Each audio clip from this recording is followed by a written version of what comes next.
ខ្ញ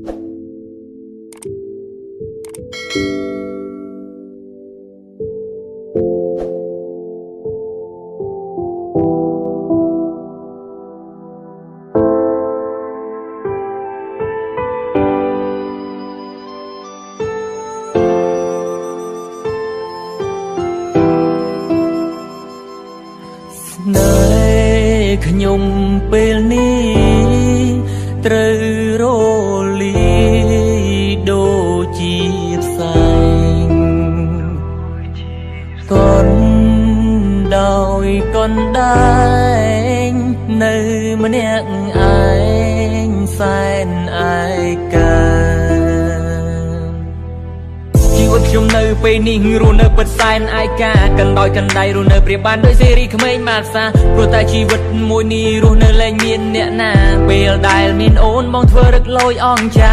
ដើរញ៉ែតែស្រីអាំងខ្លួនឯងសង្ហាដើរលេងតែយប់មិនដែលជប់ទាំងឡើយណាតែងតែទុកឲ្យអូនរស់នៅឯកាមិនដែលប្រក្តីសុខឲ្យស្ងួនឡើយណាតែពេលនេះគ្មានអូនក្បែរគឺបងដឹងច្បាស់ហើយថាគ្មានស្រីណាគេស្មោះត្រង់ជាមួយបងពិតមែនណាមានតែអូនស្រឡាញ់បងស្មោះត្រង់ពិតមែនជីវ៉ាទោះបីបងគ្មានដុល្លារក៏អូនស្ម័គ្រក្បែរកាយាតែពេលនេះបងគ្មានអ្វីគ្មានអ្នកណាគេចង់ក្បែរសូម្បីតែមិត្តភក្តិបងក៏លែងរាប់អានបងដែរតែពេលនេះចិត្តបងចង់វិលត្រឡប់រកមាសមេក៏ប៉ុន្តែអូនមានគេថែល្អជាងជុំនោះបងអើយ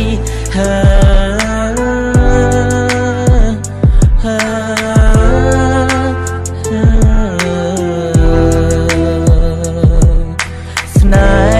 ហ៍ខ្ញុំពេលនេះត្រូវរលីដូចជាផ្សែងកូនដោយកូនដែងនៅម្នាក់ឯងសែនឯកាជីវិតនោះយើងម្នាក់គ្មានអ្នកណាមិនចង់បានសុំជួបស្នេហ៍ជួបទុកជួបព្រាត់ជួបបែកទោះជាយ៉ាងណាគង់តែមានថ្ងៃស្អែកបើអាចជួបបានយើងគង់តែជួបវិញទេតែពេលនេះគ្មានអូនក្បែរគឺបងដឹងច្បាស់ហើយថាគ្មានស្រីណាគេស្មោះត្រង់ជាមួយបងពិតមែនណាមានតែអូនស្រឡាញ់បងស្មោះត្រង់ពិតមែនជីវ៉ាទោះបីបងគ្មានដុល្លារក៏អូនស្ម័គ្រក្បែរកាយាតែពេលនេះបងគ្មានអ្វីគ្មានអ្នកណាគេចង់ក្បែរសូម្បីតែមិត្តភក្តិបងក៏លែងរាប់អានបងដែរតែពេលនេះចិត្តបងចង់វិលត្រឡប់រកមាសមេក៏ប៉ុន្តែអូនមានគេថែល្អជាងជុំនោះបងអើយ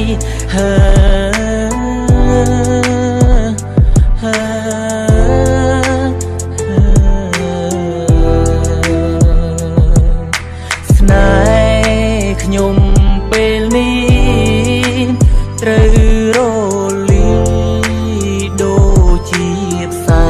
ងកូនដោយកូនដែងនៅម្នាក់ឯងសែនឯកា